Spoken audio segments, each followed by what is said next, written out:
They arrested an old veteran for impersonating a sniper. "You're under arrest for trespassing and stolen valor," the security guard barked, yanking the handcuffs tight around the old man's wrists. Colt Birmingham didn't resist, didn't argue, just stood there with quiet dignity while the guard confiscated his military ID, calling it fake. But when General Marcus Webb walked into that holding room and whispered 5 words that made the guard's blood run cold, "That ID is real," everything changed. Comment honor if you believe stolen valor accusations should never be made lightly. Colt Birmingham had been visiting the Fort Bragg precision rifle range every Sunday afternoon for the past 12 years. At 76 years old, he moved with the careful deliberation of a man whose body had absorbed decades of punishment, but his mind remained sharp as the day he'd retired from active duty. The range had become his sanctuary, a place where he could still feel connected to the skills that had defined his life, where the weight of a rifle in his hands felt like coming home. He drove the same route every week, parked in the same spot, and checked in at the same security gate he'd been passing through since before most of the current guards were born. His worn leather jacket bore no patches, no insignia, nothing that advertised his past. To anyone who didn't know him, Colt looked like just another old man clinging to faded memories. That particular Sunday started like any other. Colt arrived at 1400 hours, his vintage pickup truck rattling into the parking lot adjacent to the long-range shooting facility. He carried his rifle case with both hands, walking slowly toward the gate where he'd normally show his identification and be waved through with a respectful nod. But today, there was a new face at the security checkpoint. Specialist Derek Mason had been assigned to gate duty only 3 days earlier, fresh from military police training and eager to prove himself. At 22 years old, Mason was all crisp uniform and rigid protocol, the kind of young soldier who saw the rule book as scripture and deviation as sin. He watched Colt approach with immediate suspicion, his eyes narrowing at the old man's casual clothes and unhurried pace. "Halt!" Mason called out, his hand moving to rest on his sidearm.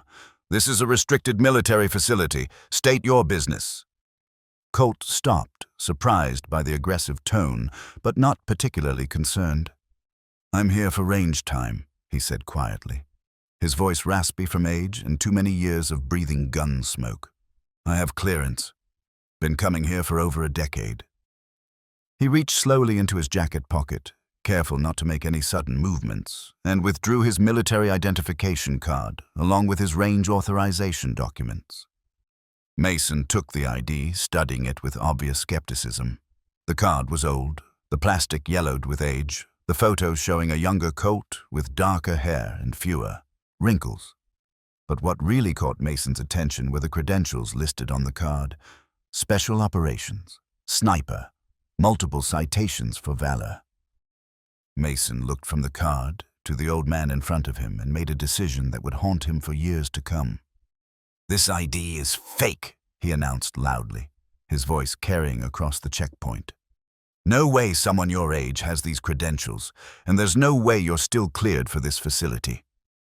Colt's expression didn't change. "Son, that ID is legitimate. If you call the range office, they can verify—" Mason cut him off. "Save it. I've seen this before. Stolen valor.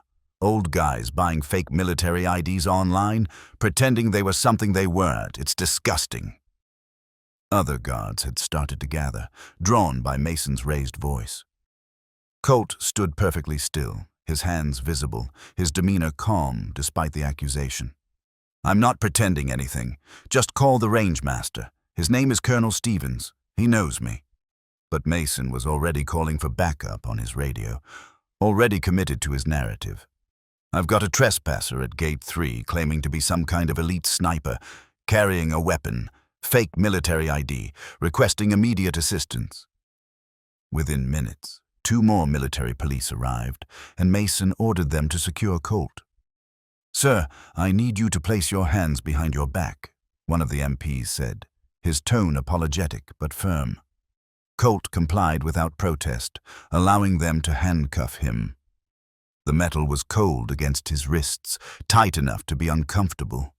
His rifle case was taken, his ID confiscated, his range authorization papers dismissed as forgeries. Other soldiers and range visitors had stopped to watch, some recording on their phones, others whispering among themselves. The humiliation was complete, but Colt's face remained expressionless, his eyes distant as if he was somewhere else entirely. They walked him to the security office, a small concrete building near the main gate. Mason was practically vibrating with self-righteousness, already composing his report in his head, already imagining the commendation he'd receive for catching someone disrespecting the uniform. "You know what really pisses me off?" Mason said as they entered the office. "Guys like you, pretending you did things you never did, wearing medals you never earned. Real soldiers died earning those honors, and you're wearing them like Halloween costumes."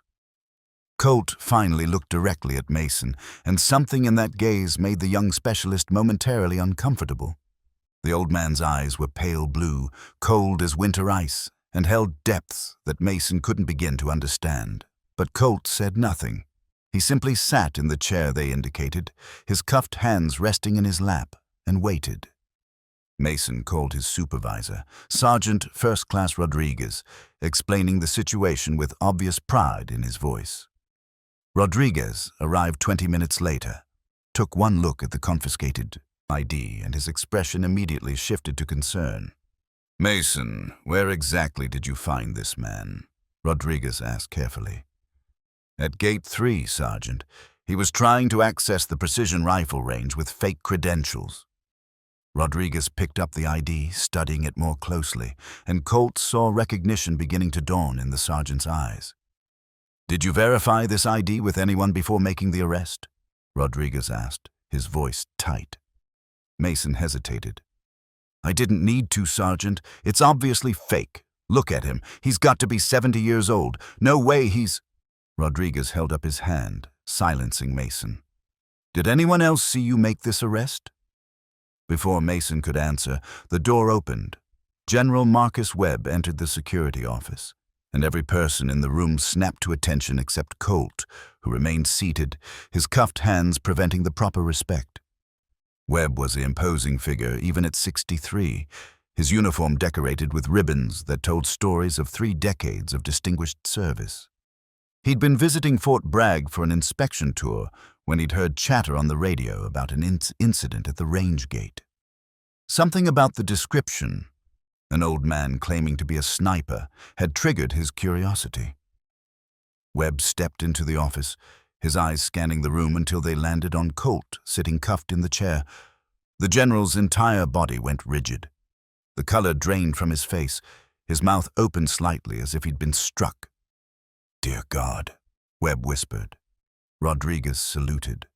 "Sir, we have a situation with a trespasser claiming to have range authorization with what appeared to be fraudulent." Webb wasn't listening. He crossed the room in 3 long strides, stopping directly in front of Colt. The old man looked up at the general, and something passed between them, a recognition that went beyond words. "Colt Birmingham," Webb said, his voice barely audible. "Sir." Colt's response was equally quiet, but carried a weight that made everyone in the room feel suddenly very small. Webb turned slowly to face Mason, his expression transforming from shock to barely controlled fury. "Who arrested this man?" Mason stepped forward, still not understanding the magnitude of his mistake. "I did, sir. He was attempting to access a restricted facility with fraudulent—" Webb moved so close to Mason that their faces were inches apart. "That ID is real," the general whispered, but every person in that room heard him clearly. The 5 words hung in the air like a death sentence. Mason's confidence evaporated instantly.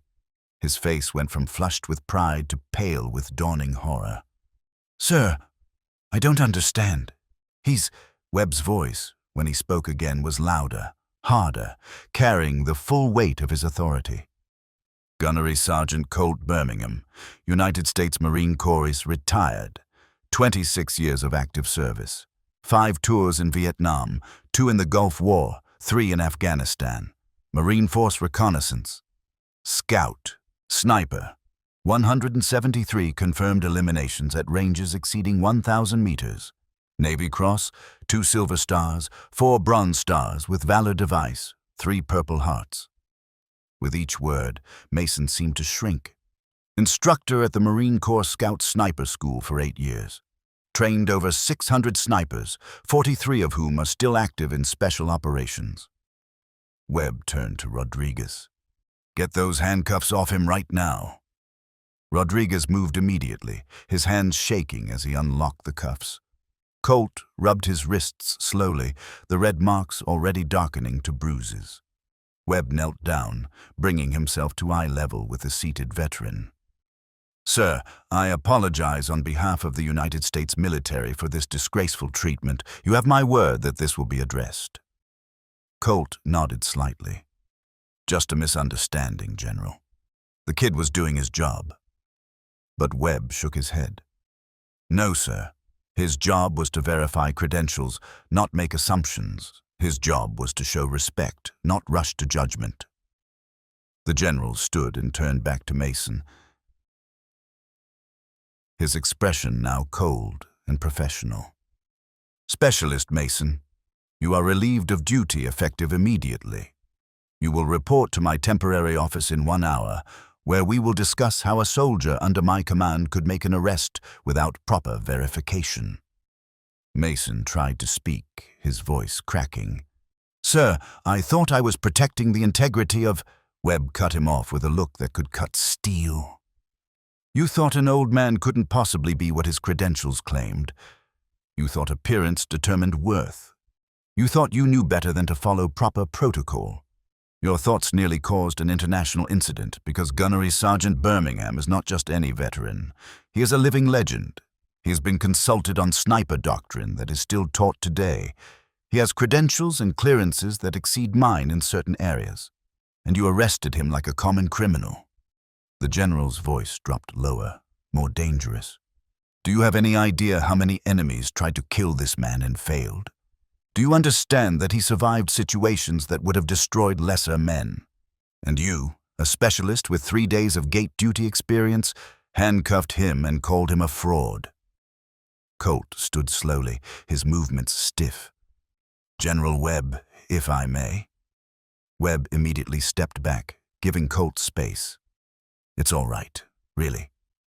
The boy made a mistake. I've made plenty in my time." He looked at Mason, and there was no anger in his eyes, only a quiet sadness. "You're young. You'll learn that the most dangerous enemies are assumptions. In combat, assumptions get people killed. In life, they kill respect and dignity. I don't hold this against you, son, but I hope you'll remember it." Mason's eyes were red, tears threatening to spill. "Sir, I'm so sorry. I was so sure I was right, and I didn't even think to verify. I just assumed—" Colt nodded. "I know. That's the lesson. Don't assume. Verify. Always verify." Webb retrieved Colt's ID and documents from Mason's desk, handling them with reverence.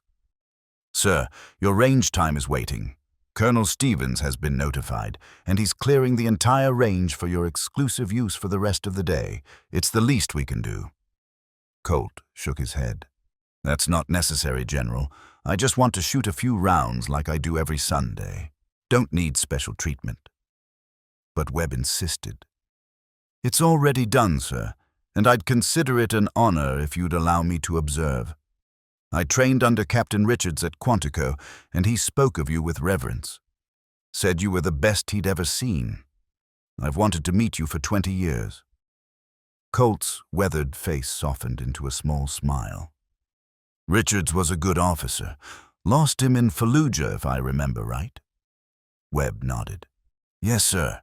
IED in 2004. He saved 3 of his men before the blast."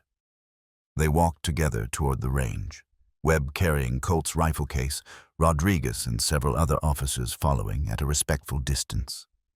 Mason remained in the security office, alone with his shame and his shattered confidence. Word spread through the base faster than wildfire.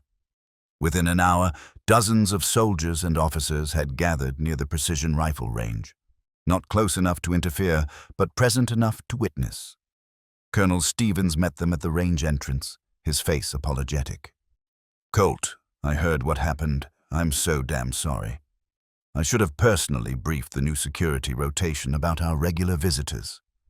Colt waved it off. "Water under the bridge, Stevens. Let's shoot." They walked to the 1,000-yard line, Colt moving with more energy now, the humiliation fading as he entered his element. Colt opened his rifle case with practiced care, revealing a custom-built precision rifle that had been meticulously maintained. The weapon was a work of art, every component carefully selected and tuned. Webb watched as Colt's hands, which had seemed so old and fragile in the security office, moved across the rifle with absolute confidence and skill. There was no tremor now, no hesitation. These were the hands of a master craftsman returning to his craft. Colt settled into prone position, his body finding the stance as naturally as breathing. Through his scope, the target at 1,000 yards was clearly visible, a small silhouette that would challenge even experienced shooters. The crowd of watching soldiers fell silent. Even the wind seemed to pause. Webb knelt beside Colt, his voice quiet. "Sir, if I may ask, what keeps you coming back here? You've earned your rest. You've proven everything there is to prove." Colt kept his eye to the scope, but answered, "I come back because this is the only place I still feel like myself. Out here, my age doesn't matter. My appearance doesn't matter. The rifle doesn't care how old I am or how slow I walk. It only cares if I remember the fundamentals: breathing, trigger control, wind, calculation, reading the environment. These things don't change. I come back because here, I'm not a burden or a relic. I'm still a sniper." He exhaled slowly and squeezed the trigger. The shot echoed across the range, and 1,000 yards away, the target registered a perfect center hit. Webb didn't need a spotter to know. He could tell by the way Colt relaxed, by the small, satisfied nod. Colt fired 9 more rounds, each one striking true. Each shot a demonstration of skills honed over decades and maintained through discipline and dedication. The watching soldiers stood mesmerized, witnessing something they had only heard about in training stories and legends. When Colt finally stood, safing his rifle and beginning the careful process of cleaning it, spontaneous applause erupted from the gathered crowd. Colt looked surprised, even uncomfortable with the attention, but Webb gently guided him to face the assembled soldiers. "These men and women needed to see this," Webb said quietly. "They needed to understand that the warriors they read about in manuals and history books are real people. That excellence isn't just theory. And they needed to see what real dignity looks like." Webb raised his voice to address the crowd. "What you witnessed today is the result of lifelong dedication to craft. Gunnery Sergeant Birmingham could have responded to his arrest with anger, with demands, with the full weight of his reputation. Instead, he responded with patience and grace. He forgave his accuser without hesitation. That more than his shooting is what makes him exceptional." Webb then called Mason forward from where he'd been standing at the back of the crowd, having been ordered to observe. The young specialist approached reluctantly, his face still showing shame. Webb put a hand on Mason's shoulder. "Specialist Mason made a mistake today, a serious one. But Gunnery Sergeant Birmingham has chosen to make this a teaching moment rather than a punishment. Mason, you will spend the next 3 months assigned to this range. You will learn from the veterans who come here. You will verify every credential properly. And you will write a detailed report on what you learn about respect, protocol, and judgment." Mason stood before Colt, his voice breaking. "Sir, I don't know how to make this right. I was so wrong, and I'm so sorry." Colt extended his hand. "You make it right by being better tomorrow than you were today, by learning, by never making this mistake again, and by passing the lesson forward when you're the old veteran and some young soldier questions you." Mason took the offered hand, shaking it firmly, and something in that moment changed him. Years later, he would tell this story to every soldier he trained, using his own failure as the ultimate lesson in humility and proper protocol. The crowd began to disperse, many soldiers approaching Colt to thank him for the demonstration, to ask questions, to simply be near someone who represented the ideals they aspired to achieve. General Webb arranged for Colt to have a permanent VIP access card, ensuring he'd never face another challenge at any military facility in the country. "Sir, I'm also arranging for you to speak at the next Scout Sniper reunion at Quantico. There are hundreds of snipers who were trained using doctrine you helped develop, and they deserve to meet you." Colt hesitated. "I'm not much of a public speaker, General." Webb smiled. "You don't need to be. Just tell them what you told me, about why you keep coming back, about the fundamentals. That's all they need to hear."